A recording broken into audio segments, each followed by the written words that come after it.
Welcome back to First Watch, Rewatch, the podcast where one of us is seeing a TV show for the first time.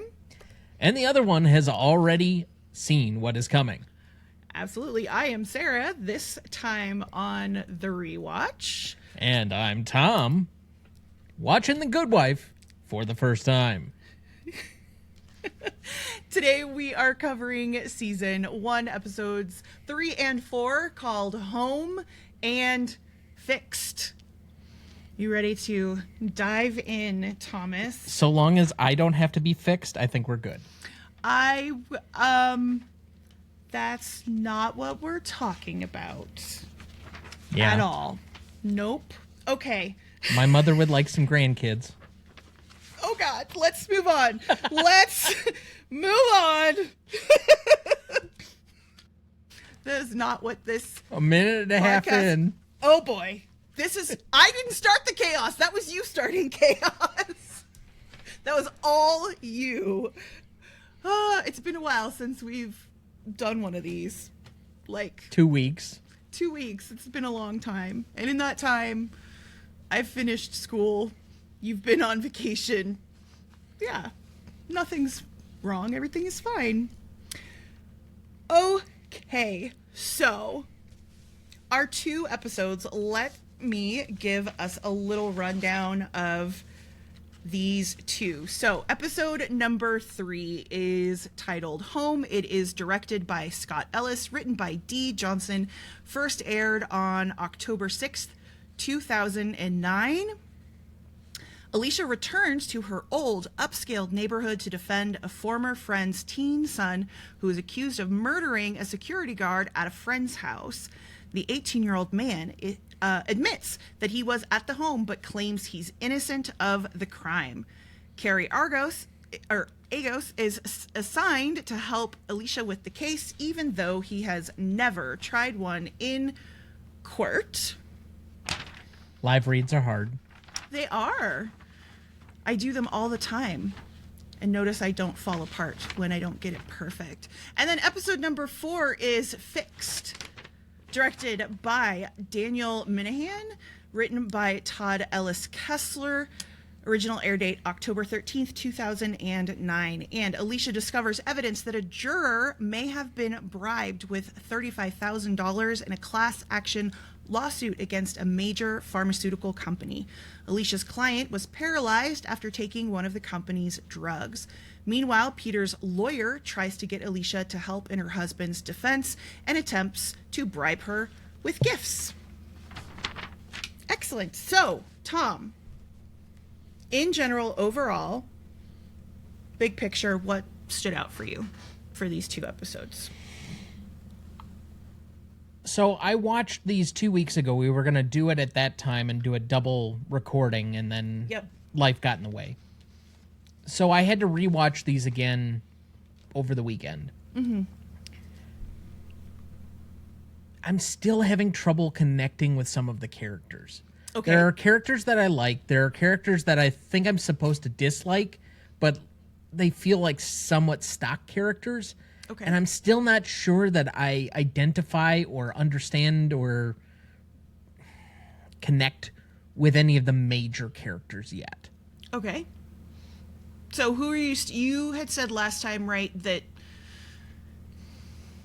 you did. I don't think you said that you connected with anyone. Really, the one that you liked the most might have been Will? I believe that's the case, and that remains the case. Okay. I think he's the most self-assured, the most confident. Okay. You don't think Diane is confident? Well, no. Actually, I don't. Oh, okay. I think it's... How to put this... No, I can't put this politely, so I'm just going to go right for it, and truth be damned, she's got woman cop syndrome. Okay. So... she's competing with what has normally been a man's quote-unquote job. Right. She's clearly capable of doing the job. Like, she's a brilliant attorney. When you watch her in episode 4, you get a idea for what she can do as a litigant and as a trial attorney. And she's capable. But she overcompensates a lot and feels like she has to double down on the parts that are more aggressive in herself to be understood and be felt in this world that is predominantly aggressive and male dominated and patriarchal. And so much in the same way, and there's a reason why I refer to it as woman cop, female cops very rarely feel comfortable in their own skin. Like they feel like they have to put on this extra layer of effort to be taken seriously. And I feel that that relates to a lot of women in higher end places of profession. I think it's gotten better because there are more women involved in higher end law firms or business companies, you know, things of that nature. And as they've seen more women around them, I think they've been able to relax. But when you're one of the first ones out, and show me the other women at the top of this firm right now that like she can really relate to, when you're out front like that, you kind of have to. So I get where she's coming from, which is why I don't necessarily dislike her. I think I'm supposed to dislike her, but I understand it. And I can empathize with it, even if it's... She makes some questionable decisions at best, in my mind. That being said, Will, I think, knows how good he is and doesn't feel like he has to prove it. And there's a difference. So I have a question for you then about Diane. Because I understand the way that you are phrasing this and kind of categorizing her, and the idea that she has to be sort of this cold-hearted bitch, otherwise nothing's going to get done, right? I don't even think it's so much as like a coldness. I think that's often mistaken for... That's what we project onto women, that they have this air of coldness. I don't think that's the case. I think she really does care about her client, about her case. Like, she's invested in things. So it's not a matter of being terse in that way. I made it seem, or my word for it was aggressive. I think she is aggressive in certain situations in a way she doesn't need to be.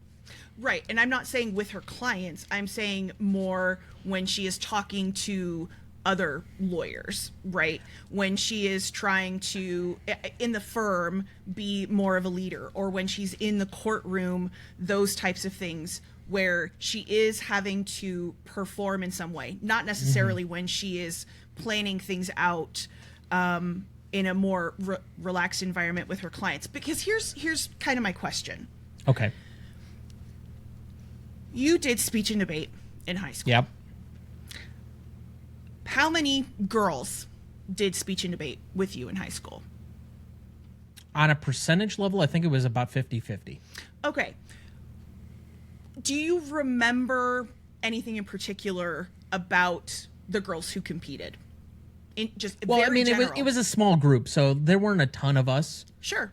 So, I mean, I remember who was in speech and debate with me, if that's what you're asking. But if you're asking me any of their acts...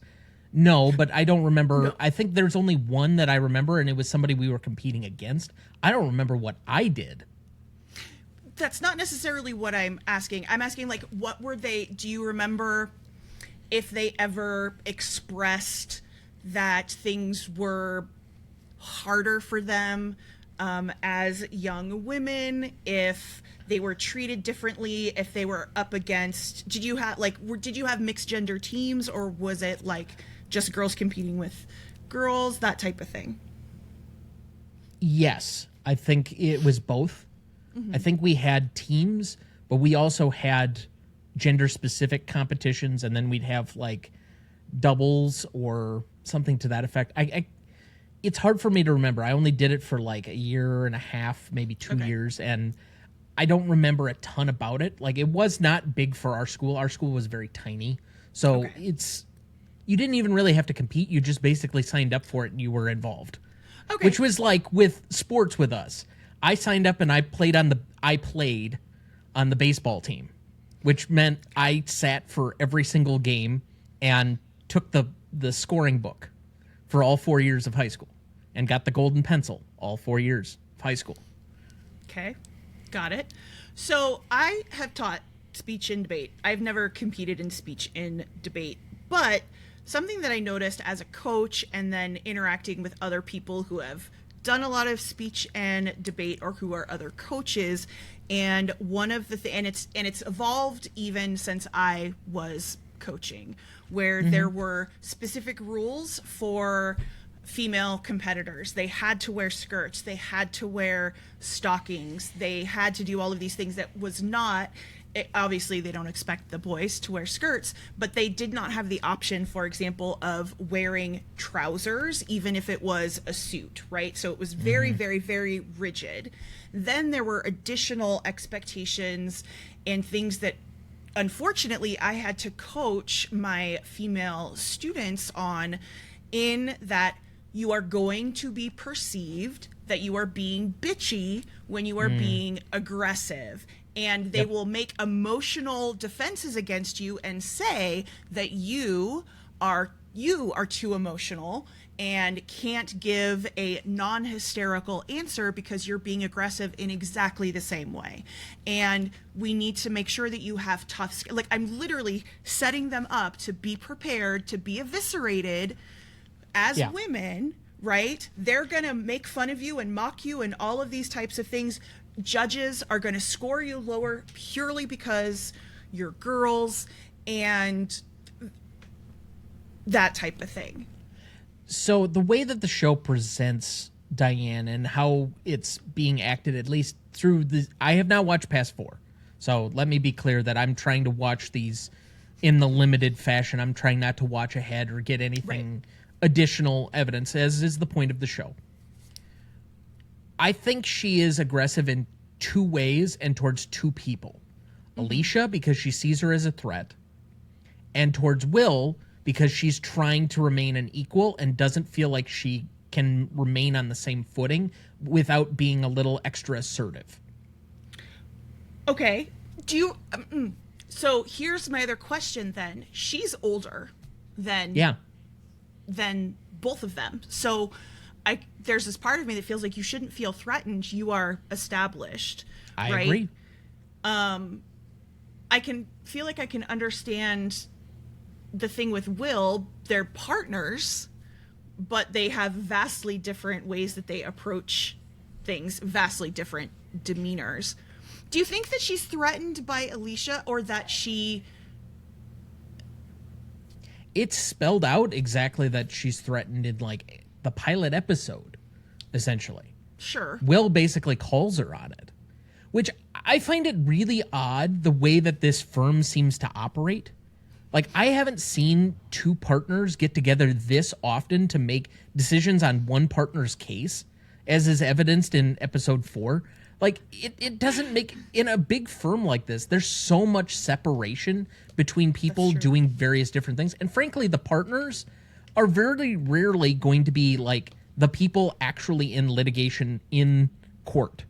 Like, certain firms, yes. When they're doing appeals or they're doing, like, really big cases, maybe.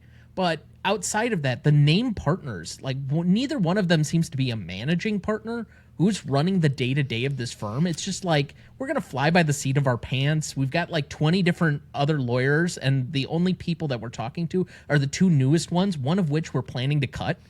Like, the way that this firm works doesn't make a whole lot of sense. It does feel like like a reality competition show a little bit. It right? feels more like a boutique or a niche firm as opposed to big law. Right. Well, and I do not have any experience with big law. Mine is very limited as well. Let me say that. Right. Well, my impressions are mostly from horror stories from other people. Yeah.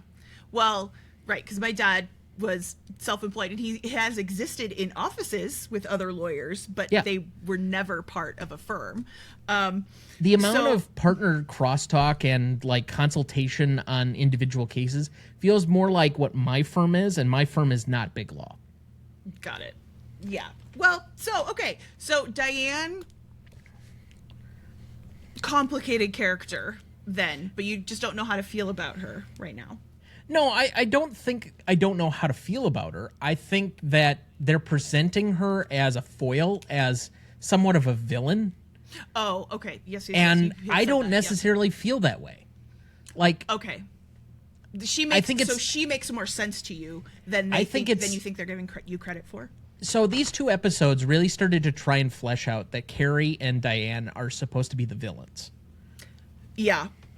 The antagonist, like, group. And then Alicia and Will are supposed to be the rightful, truthful, hope, justice, and the American way people. And that's how we're going to fight this out. Like my American Pie. Right here that Keely got me. Yeah. Okay. So, what do you think of Carrie, by the way?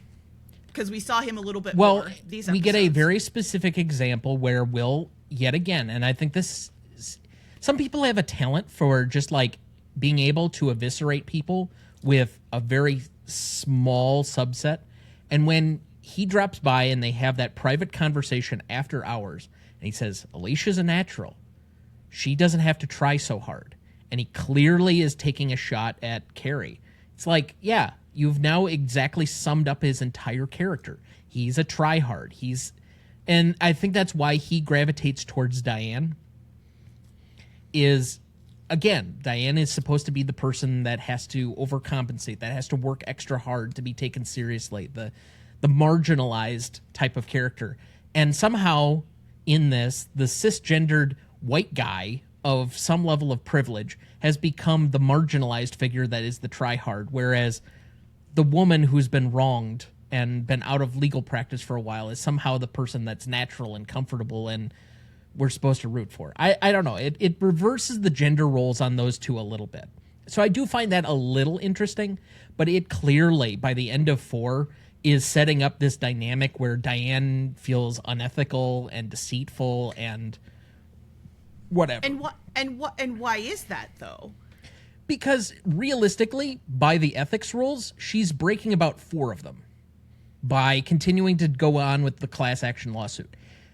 Because she cannot be a party to the furthering of the crime after the settlement, if she only learns after the fact that the jury tampering happened, and because I don't know otherwise to say that she knew about it before that and she helped with the play acting of this so that it got thrown out, let's assume that as it was presented in the episode, in episode 4, that she didn't know about it until Alicia told her. She still can't take up the class actions because she's doing it based on this verdict that shouldn't have happened. She should be dumping out of the entire file. The ethics rules demand that you basically let go of all of that because continuing on with this would be a version of a fraud. You're essentially committing further crimes as a result. Okay. Right. And so the whole question is that there's this potential bribery, right? And they think that it's the other side, the defense, right, that has bribed the jury. We have like racial profiling going on in this episode. I mean, very explicitly, you bring me in to box people in according to their race.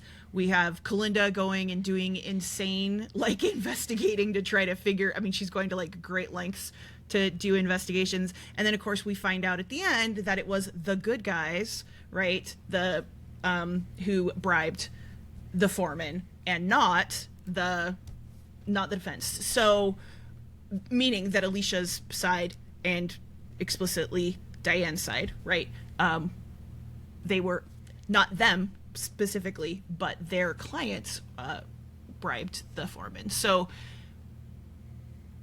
at the end of that episode, and Alicia is saying to Diane, this is wrong, and Diane's like, no, we followed the law, everything is fine. And she if she were following the law, she wouldn't have done what she did.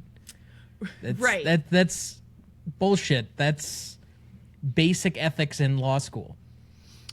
So, yes, so you are correct. At the end of that episode, it is set up for us to really not trust Diane. Correct. and all of that. And the reveal that it is their clients who have done, I mean, they're smug about it, right?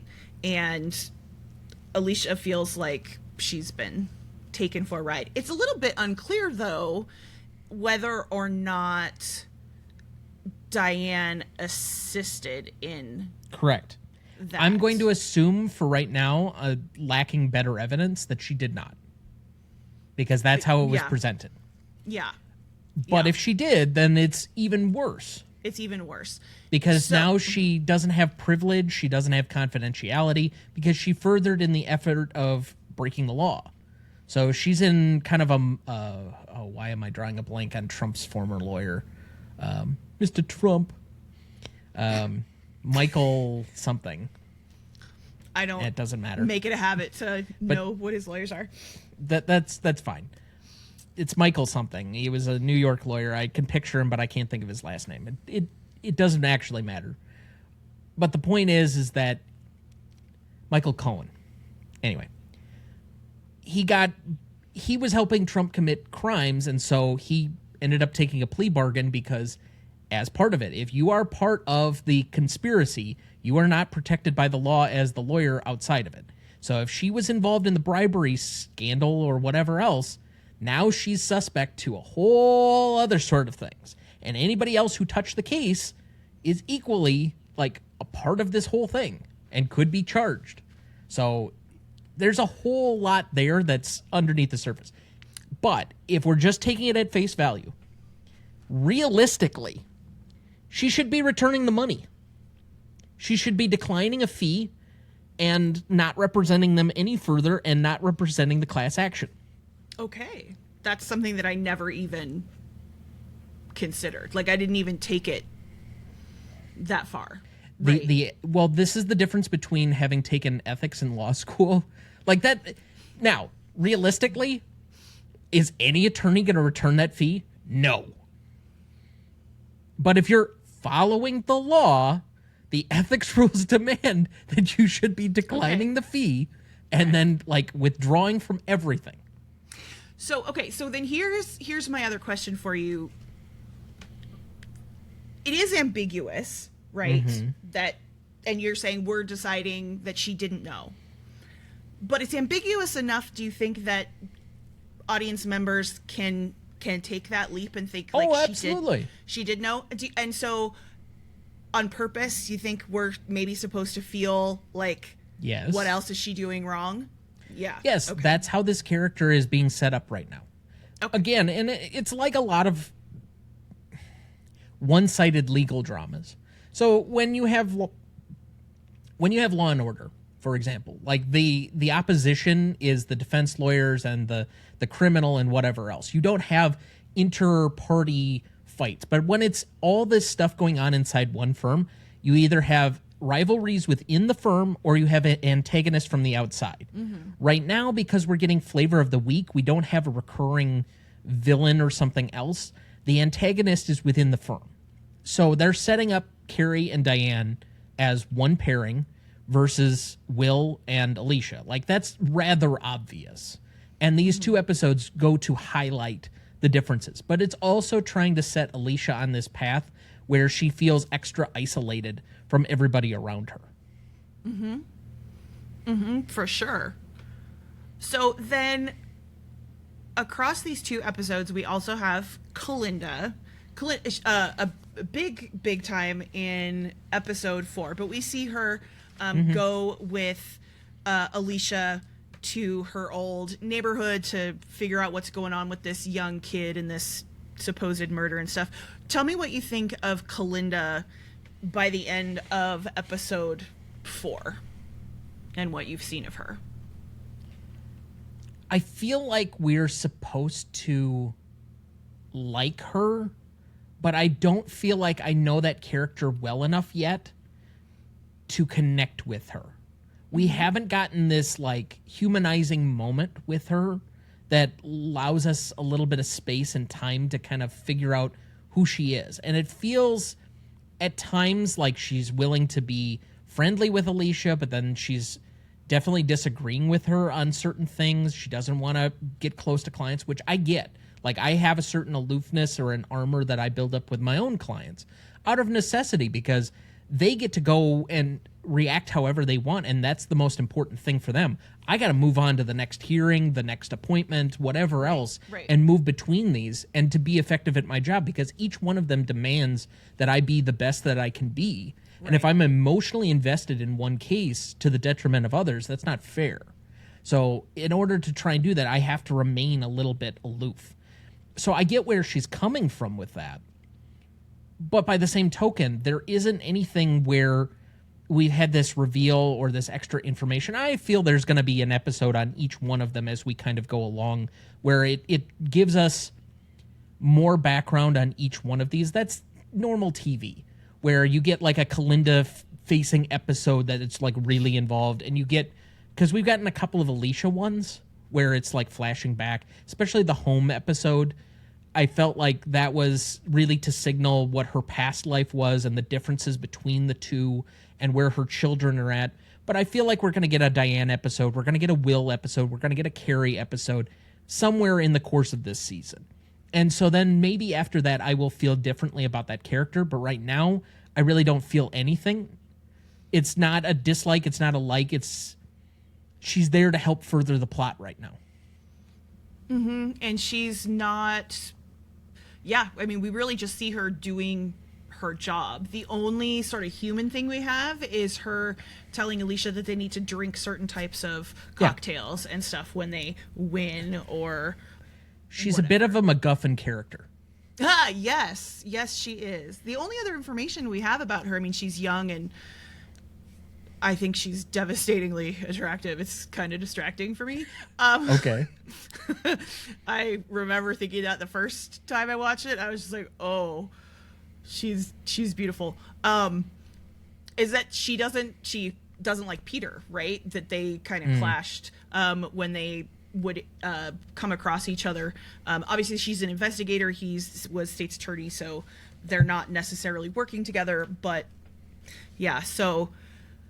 And then we also have where Alicia is, remember, she tries to go get this information about this bracelet that she finds, and her husband gave it to her, but he doesn't, she basically verifies that he did not buy it, even though he gave it to her, which is implications that he has taken bribes, or that had been alluded to, that he had taken bribes from people as state's attorney. And then, of course, his dumb attorney, Daniel, who's Miles Dyson in T2, by the way. And is also the dad of, why am I drawing a blank on her name? But from Scandal, the main character's dad. Don't watch Scandal. I've never watched Scandal, so I don't it's know. It's all right. Just got he's trying to bribe them. Yeah. It just got so further away from the end of the plot that I think about 6 seasons in, I'm like, all right, I think I've gotten enough of this. Of Scandal? Yeah, okay. Yeah. It jumped the shark at some point, and I'm just like, all right, I'm good. Okay. Okay. Anything in particular that you want to point out that, like, stood out to you that we haven't mentioned so far? I don't understand the course of what the fuck is going on with Peter's case. Okay. So let's discuss this for a little bit. We already discussed last episode that supposedly within 6 months, he goes from resigning as state's attorney to having a full trial to being in prison. And now we're going up to an appeal, like, really quickly. Mm-hmm. And they're supposed to be putting all of this evidence together. Appeals are not about, like, putting testimony and extra stuff together. I don't understand. Like, who are the legal consultants on this shit? They don't know. The appeal is based on matters of law and whether you have an issue of how the trial was mishandled or something else. Why would she need to testify after the trial's already been done? That makes no sense whatsoever. Do you think that they are maybe treating it as if it is the initial trial, but, like, forgot that they said that it was an appeal? It's like they retconned all of this shit. Okay, because was it only in the first episode that they said that I don't remember. Okay, because to me, I agree. Every time they talk about it, it feels to me like this is the first time that they are addressing all of these things, and that he's been in jail for 6 months. Not that they're.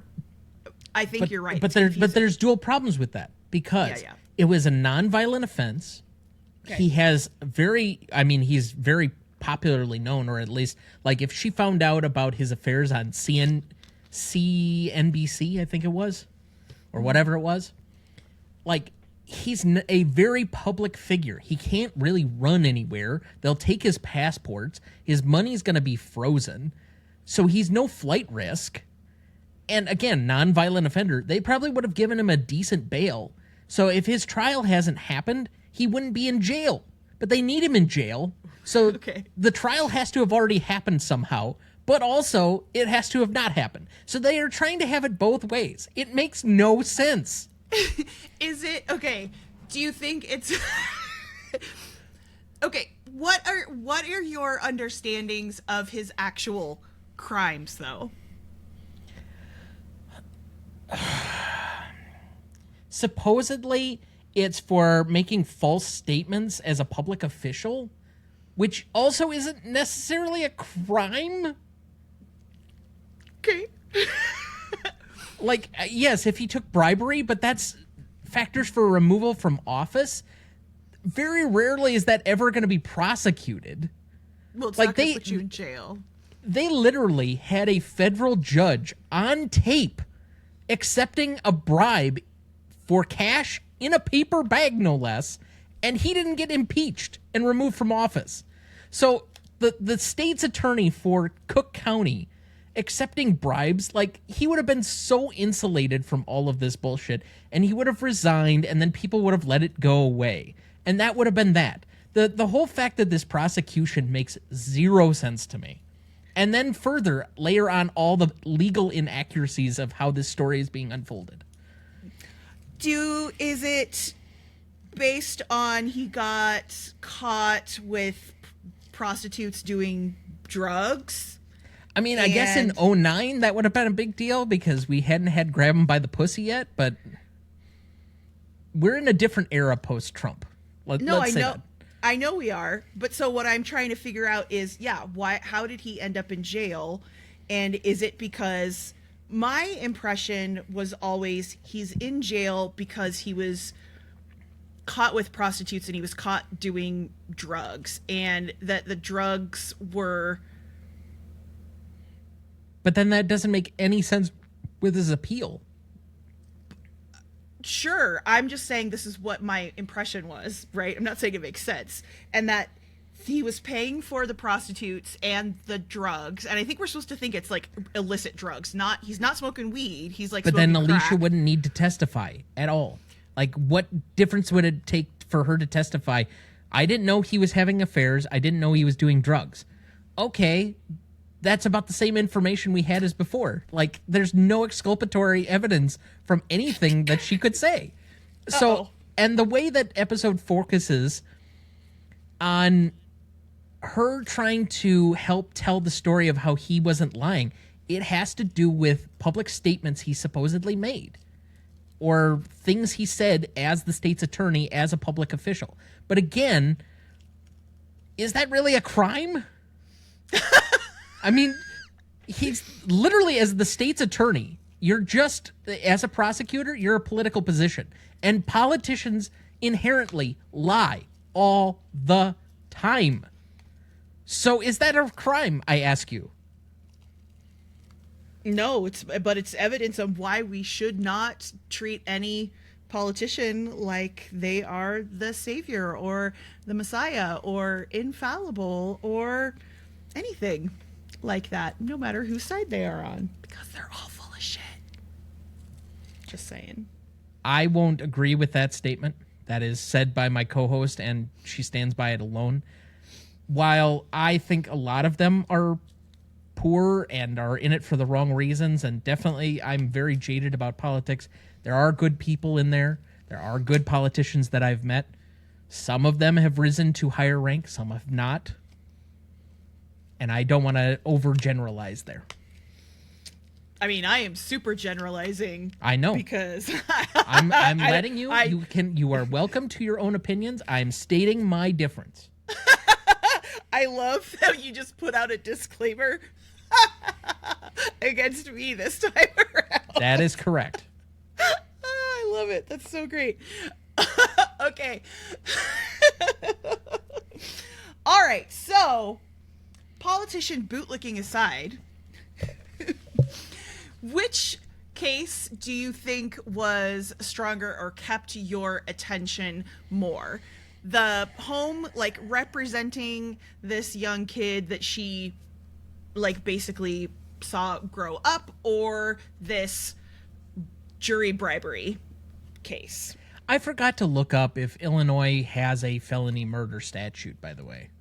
That would be interesting to actually bother to look up, because not every state does have a felony murder statute. Well, now you have to look it up. Like right now? Like right now. Yeah, look it up right now.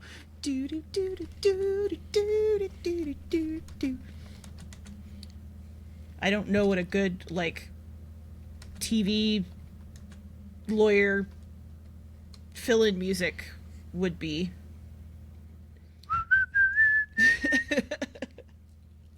It does have a felony murder statute, so okay. But okay. I don't think Wisconsin has one. That was why I was somewhat second-guessing it. Okay. To be fair, going to a online school outside of the state of Wisconsin has led to me not studying Wisconsin-specific law very much. Okay. And so I'm relying a little bit on previous conversations that I've had with my father, but as far as I know, we do not have a felony murder charge. Okay.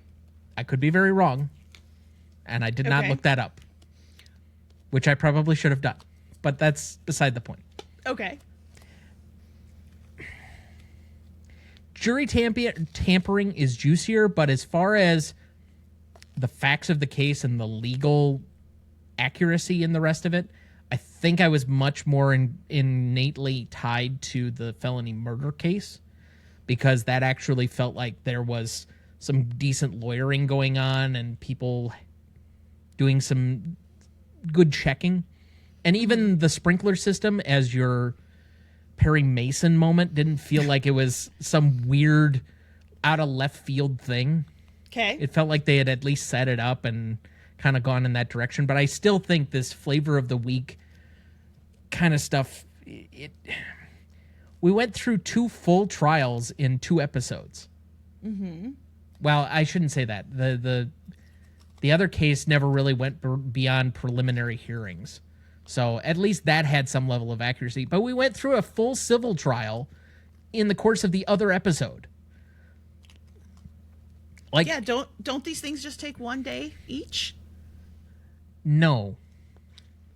Why not? A civil trial can take sometimes between a week to 2 weeks, and given the amount of experts and medical people that likely would have been called to testify on the record about the efficacy of the drug, what it was used for, what it was assigned for, what its approval was, all of those other various things, there would have been probably at least 36 witnesses on each side, would have been my guess, and that trial was likely taken 2 weeks because of the importance of setting that up for a med-mal, well, I guess it's not a med-mal, but a product liability issue that would have been the test case for a whole bunch of other class action stuff.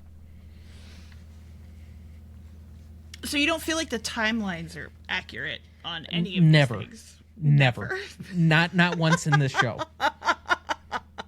Well, this bodes well for the many episodes that we still have to go. I mean, great. I'm so excited to tell that you love this show. 23 episodes, meaning that we're through 4.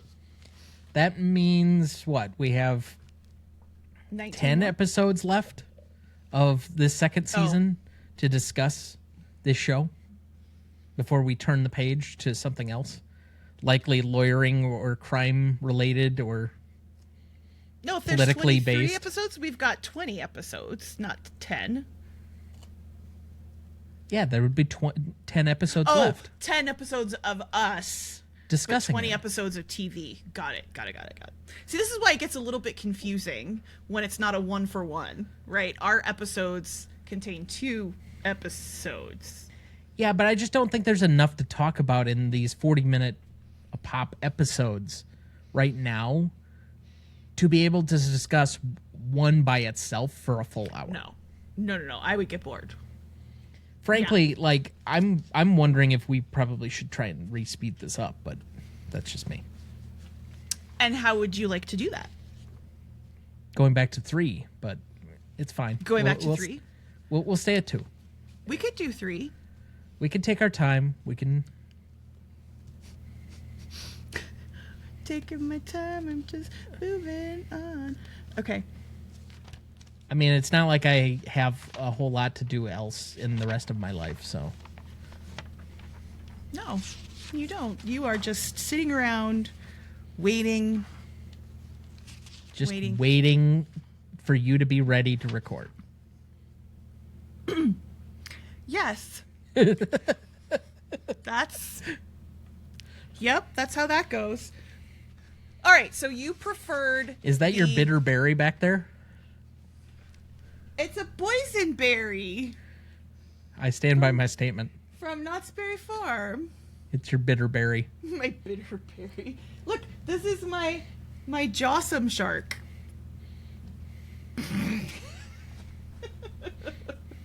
It was just my birthday a couple days ago, so. Well, let's find out if you're able to watch this Steven Spielberg alien drama. Oh, okay. Sidebar?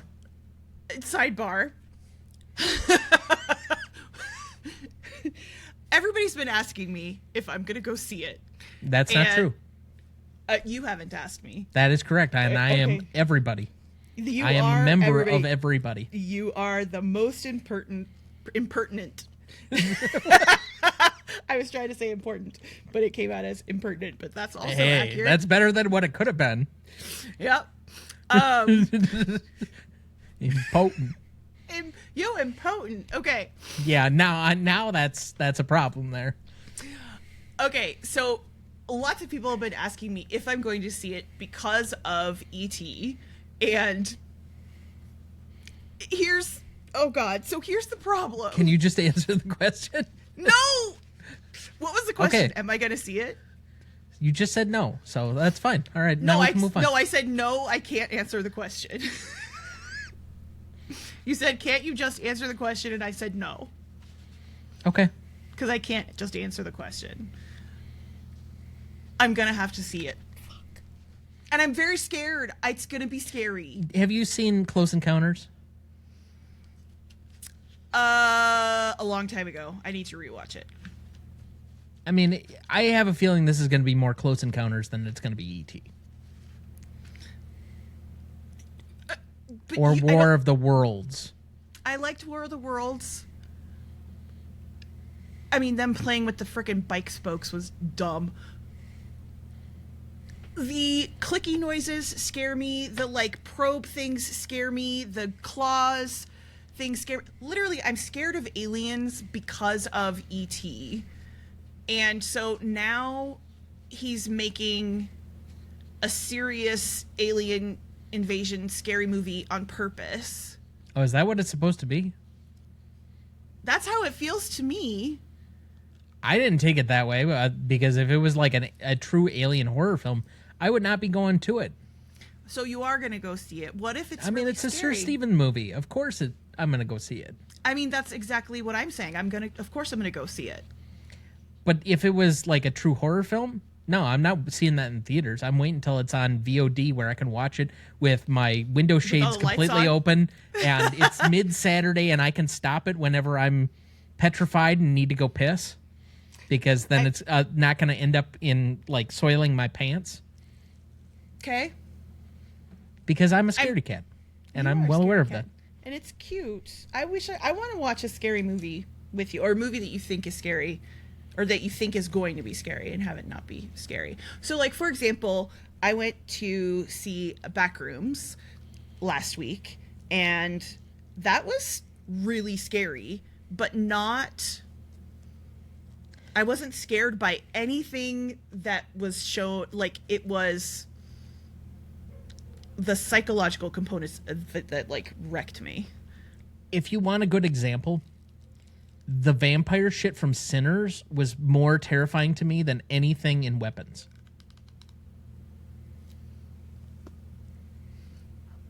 Weapons was so boring.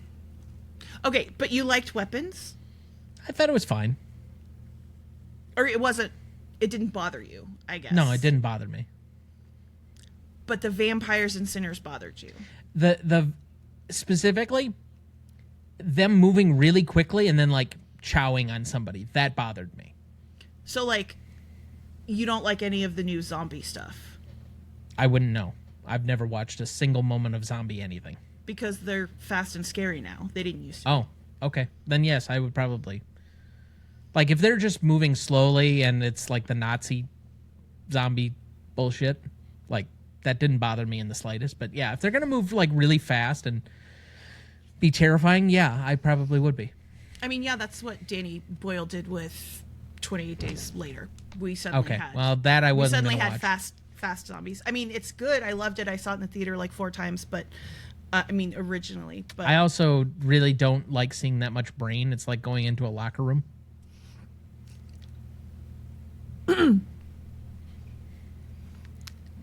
But it's Cillian Murphy. I don't need to see his junk. It's Oppenheimer when he was way younger. Okay. Anyway. All I heard from the release of these sequels, like the Bone Temple and whatever else, is like how much dick there was out, and I'm like, I'm good. I don't even need. Oh, first off, like, you know, I'm not going to anything to see like extra male nudity, but I cannot think of something that is more unappealing than watching a flaccid dick bouncing around. I think that there is a lot of appeal for the female audience. Great. All the power to you. And men have been exploiting women in the same way in film forever. If that's good for you, by all means. But it's just not for me. I think that's all I'm saying. Interesting I'm not saying I'm not saying we shouldn't have it in film. I'm saying I have no interest in seeing it. Fair enough. I was about like, well, I'm not really interested in seeing it either, and that would be a lie. I wouldn't go see something on purpose to see it, but if it happened, I would be like, okay. I admit, as a teenage boy, there were movies that I watched because I knew that it had nudity in it. I also did the same thing when I was a teenage boy. I mean, when I was younger. Yes. But that was also when you still had to rent physical copies of everything. Yes. So. That is true. Yeah. Fair enough. We are so far afield. It's like nobody's hosting the show. Well, we can close it out now. It's up to you. Did you have other questions you wanted to? No, because I am worried that you don't actually like this show. So make some predictions for moving forward, if you have any. So I think the last time I said Peter's going to die in prison. Mm-hmm. I'm going to upgrade that. They're going to win his appeal, but as he's being released, he's killed. How? Oh, some conspiracy thing. Okay. Like, he's supposed to be released as part of his appeal, and he gets, like, killed. Okay. Because I think Daniel is a slick lawyer, and I think he's got a lot more to do in this show. Like, they don't introduce a character like that, and then, especially with that guy actor, and not have him be a bigger part of the show. So I think he is a developing character. Okay.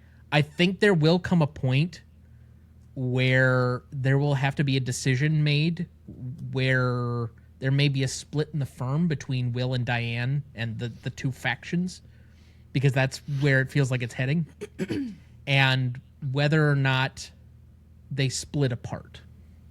That's also on the table for me. Into two firms, you think? One of them leaves or pulls out and does something else. Well, right, because there's actually a third partner. that we haven't met.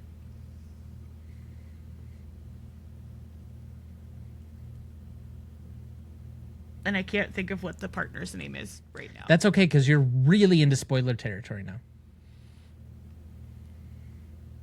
Right, I'm not spoiling anything. Unlike you. You just did.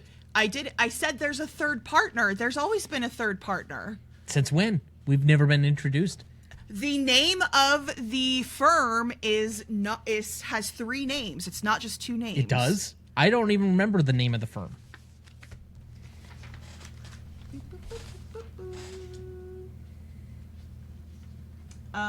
It is Lockhart, Gardner, and I can't freaking remember the name. But there's a third partner, and there's always been a third partner from the Stern, Lockhart, and Gardner is the name of the firm. And okay. They say it in the pilot, and they say it every single time that they talk about the firm. Stern, Lockhart, and Gardner. So I didn't give spoilers. That's literally 3 partners. We've just never met the other partner. Also, I have nothing to support this yet, but I do think at some point Alicia and Will bone. Based off of what? I know you're saying there's no evidence, but like, what is leading you? It's just a feeling. A feeling. Yep, it's just a gut call. You want them to bone. You want them to smooch. Sure. Okay. But I think there's a camaraderie there. Like, I think he's personally invested in her success. I think she notices that. I think she's hurt by Peter, and at some point she's going to look for solace in somebody else, and the only person that's been sticking up for her that she doesn't feel isolated from. Okay. I've seen enough of these, like, battered women stories where they run to the safe comfort of the first man who's nice to them. Yeah, that's a pretty standard trope. Yeah. Sure. Oh, I meant to ask you, by the way, what do you think of the kids? Because we get a little bit more information on the kids. I mean, we do and we don't. Like, we don't really spend a ton of time with them yet. I said a little bit. I know. Just a little bit.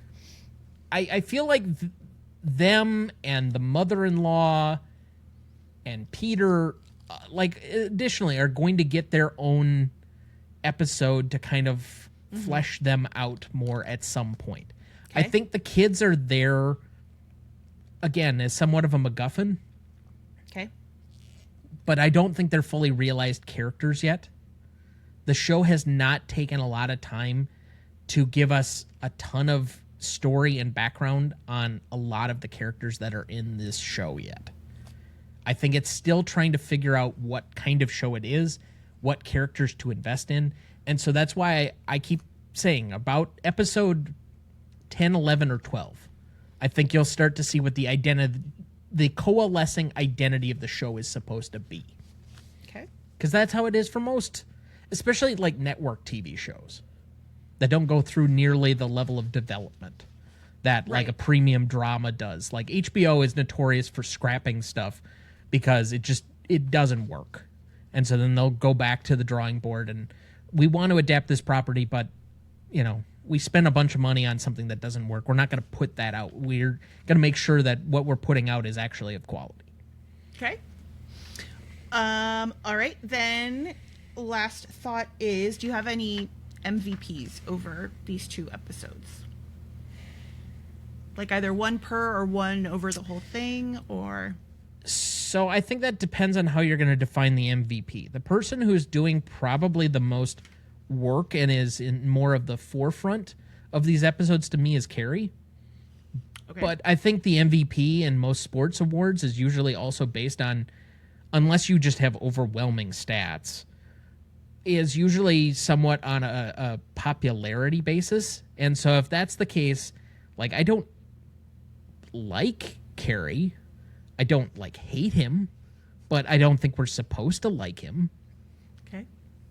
But he's carrying the most water out of anybody. Like, most of what's going on in that first episode has to do a lot with him serving as the primary litigant and the comedic response of him melting down in just basic cross-examination. Mm-hmm.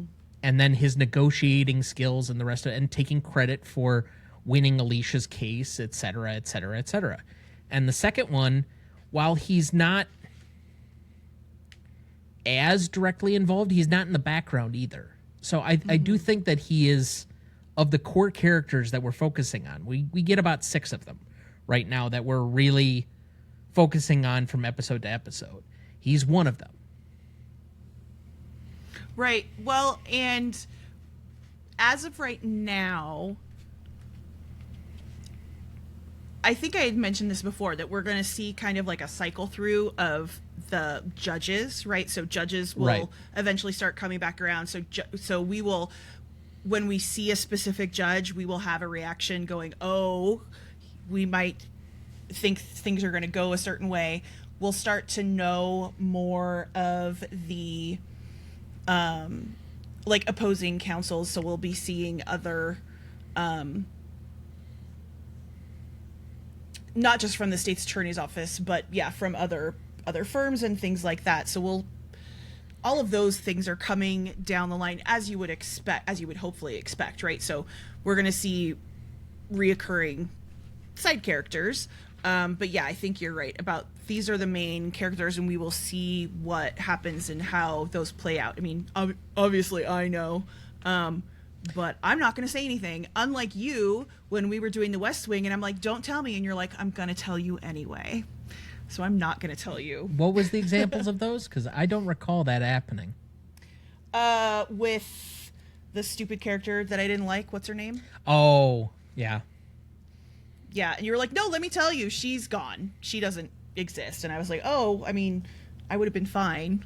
I didn't like her, but I didn't need to know that she disappears. Except I was wrong about that, which makes it doubly even worse. Yeah.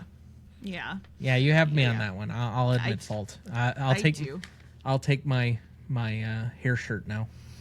Okay.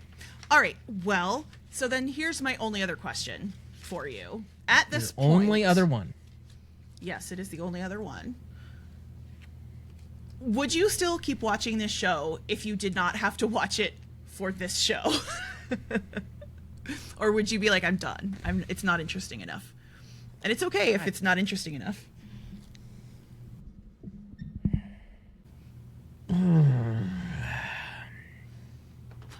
Okay, so this is my... I don't think I would, but that's because my time right now, the amount of things that I've given... I used to watch a ton of sports.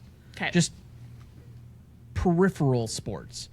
Basketball, hockey, whatever. And at this point, if my team is not like in it and really competitive, so thank God for the Milwaukee Brewers right now, that they're a good team, even though they can't hit home runs for shit. The fact that they're a good team has at least provided me with some like level of entertainment and something to follow during the summer when we're in the non-football season, because soccer right now, although the World Cup I will follow, I'll grant you that, but my soccer team sucked, and so I didn't watch like more than 2 of their games for about 6 months, which is rare for me because I didn't miss a game for like 9 years. Wow, okay. Maybe even longer. It might have been a decade. So for me to just give up on that while I'm in the middle of law school was a thing, but you kind of have to make sacrifices and put stuff on the back burner. So right now, if I were picking up this show for the first time and trying to watch through it, no, but it's also a little hard for me to say that because the way I'd be watching this show is probably 6 or 7 episodes at a time. So doing this in the more gradual fashion, episode by episode by episode kind of thing, doesn't give me the ability to watch it as a longer form version that I can grow with the characters and give them their true space. So it's harder to answer that question. If you're just asking where I'd be right now and that I could watch the first 4 episodes and then decide whether I'm continuing on with the show, probably not. But that's also not how I would normally watch anything to see whether it was decent or not. But this doesn't grab me in the same way that other shows that I've suggested to you have grabbed me before that are much more, I guess, in line with a modern version of premium TV. Mm-hmm. If that makes sense. Sure. That totally makes sense to me. It's interesting watching it now and parsing it out slower, right? Because when I watched it, I could just consume the whole thing, right? And then also thinking this was a network show, so then it was only coming out weekly, which seems laborious to us now. Some shows still do that model. I mean, there's plenty of stuff that... I mean, no, with this show in particular. Yeah, okay. Right? Like, in the moment, sure. Now, slowing it down, even though we're watching 2 episodes at a time, still feels too slow. Sure. So I'm with you on this, on a rewatch going, this doesn't feel as pertinent as it did when I was watching it the first time. Now, is that because I'm older, because I'm jaded? Or it's just not as good as I remember. I mean, it could be all of those things. Or you've been exposed to stuff that maybe is a slightly higher quality. And I don't mean that to knock this show per se, but I think that a lot of the stuff that we watch on a day-to-day basis right now is of just a higher level floor than some of the network stuff that was coming out around this time and space. Sure. I mean, I'm thinking about, like, my favorite shows that I've ever watched. And this is not... I enjoy it a bunch, and I wanted to see... Well, we'll see what happens right as we get further into the season. Because I remember being quite obsessed with the characters and the way things kind of play out. But, like, my favorite TV show of all time that I still think about every single day, there's, like, still not a day that goes by that I don't think about Westworld. That's a completely different type of show, right? Or even things like West Wing.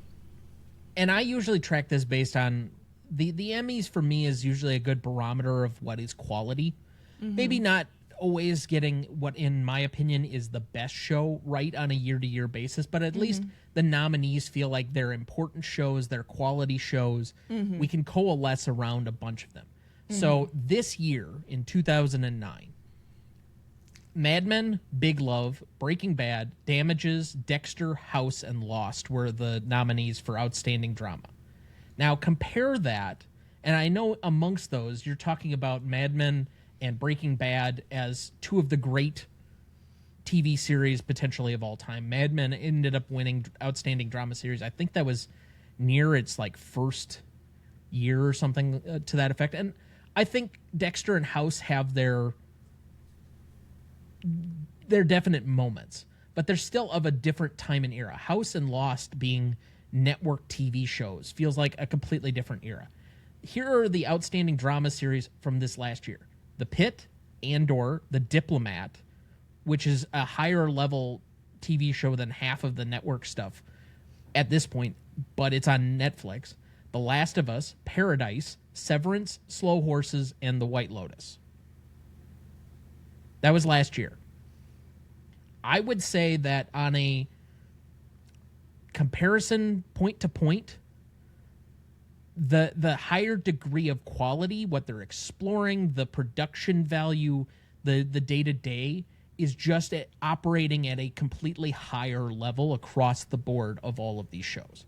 And that's not to say that, like, obviously Breaking Bad and Mad Men were, like, here, but the difference between where they were at and then, like, the mid-tier and then the low tier of even just those nominees compared to...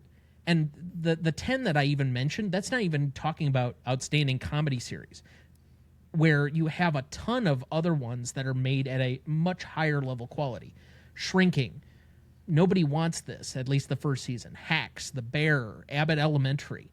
Like, there's very little that's on network television. Back in Outstanding Comedy Series at the time, you had Entourage, which feels so dated at this point. Like, I loved that show when it was on, but I just cannot go back and watch it because it's so fucking cringy.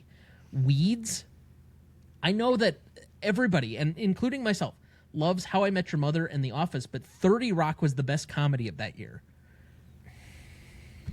I've never watched it. Those were the network comedies. I think on an average day, I'd much rather watch Hacks or Shrinking. Okay, fair enough. And you know what's funny?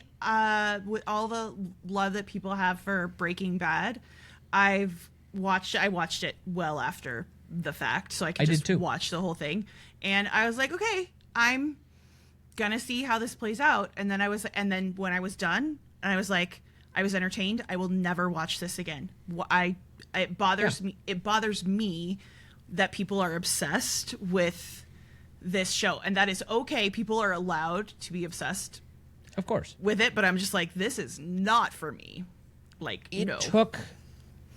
I heard about that show, and it became big while I was in college. My roommate like ran through it, and it took me 4 tries to actually like truly get into it. I think the furthest I got before I started to actually finally watch it in full, I think I got through season 2 and just stopped. But when I was in Germany 4 years ago, where I didn't have anything else, I didn't really have a great book with me, I just had like German Netflix, and that was it. And so it was Breaking Bad. I watched 4 seasons in like 2 weeks. Yeah. And that is how because I was basically isolated with one show, and I was able to push past it. So that was the only way I was going to watch that show. And I feel very much the same. I watched it once. Season 5 was a huge letdown for me. I think the show peaked at the end of 4, and I'm okay with never returning to it ever again. Yeah, it's totally not for me either. So, anyway, you saying that you wouldn't necessarily stop watching the show because that's not how you operate, but also saying you would stop watching the show. It's okay to that makes sense to me, right? That this is not right now holding your interest. You would, regardless of being on us doing this show, you would still continue watching at least for a few more episodes to basically see if it's able to catch your interest to justify finishing it out. I think it has enough dropped in here right now that I would be willing to give it a few more episodes. It's not to me like Friends or Seinfeld, where after like 5 or 6 episodes, I just felt both of them were completely unfunny, and I was more than happy to move on. I'm like, why do people think these are the greatest things ever? I don't get it. But that has to do more with sitcom and humor and whatever else, where I am most definitely a comedy snob. I've said so much on my regular program, and I will say it here and probably several more times. I am a comedy snob. I recognize that. But I found neither show funny, and I found them rather pointless and vapid. So I was ready to move off of those really quickly. You weren't watching those when they were contemporary, so it's interesting because I remember like being in middle school and watching Seinfeld, like new episodes of Seinfeld, and we're all laughing and peeing our pants and talking about it the next day, and then as soon as it comes out on DVD, we're buying it and obsessively watching it, and it seemed insane that we were obsessively rewatching a current show, right? Because you got used to watching whatever was in syndication, right? And things just being played over and over again, but you didn't get to choose. And then I think I've seen probably every episode of Seinfeld multiple times, and I swear if I ever see another episode of Seinfeld ever again, I'm gonna vomit, because it's not funny to me now. It was hilarious to me when it was new. Friends I liked at the time because it was like a cultural phenomenon where they looked the way everybody looked at that time. Like, people wanted the Rachel haircut, and it was... I get it. I'm not trying to judge anybody else who liked either of those things. I'm saying that I also didn't like the humor either. Like, at the time, I didn't think it was funny, and I still don't think it's funny. And the fact that it's getting more and more popular now, I judge. Whatever. I judge. You know, I there's so much TV available, especially because you can go back and watch older programs like that. That, to each their own. I mean, that's more than anything, the death of the monoculture is just the freedom of choice of so many things. There is so much content at everyone's fingers at any one time. Right, and then I'm just gonna go watch like Hogan's Heroes or Wyatt Earp because I like the old weird television that nobody watches anymore. Well, I mean, Dana and I do get along, I'm pretty sure. Hi, Dana. He doesn't watch this show. I know. That's why I said it, because I knew that immediately you were going to say right after he doesn't watch the show, so that I could also say he doesn't watch the show. So we are wrapping things up here, and we're just pulling the plug because we are out of time. So next time we're going to be covering episodes 5 and 6. Do you have anything else that you would like to say, Tom? Blah, blah, blah. blah, blah. Blah, blah, blah. Perfect. Thanks for listening. We'll see you next time. Adjourned. Yay, we did it.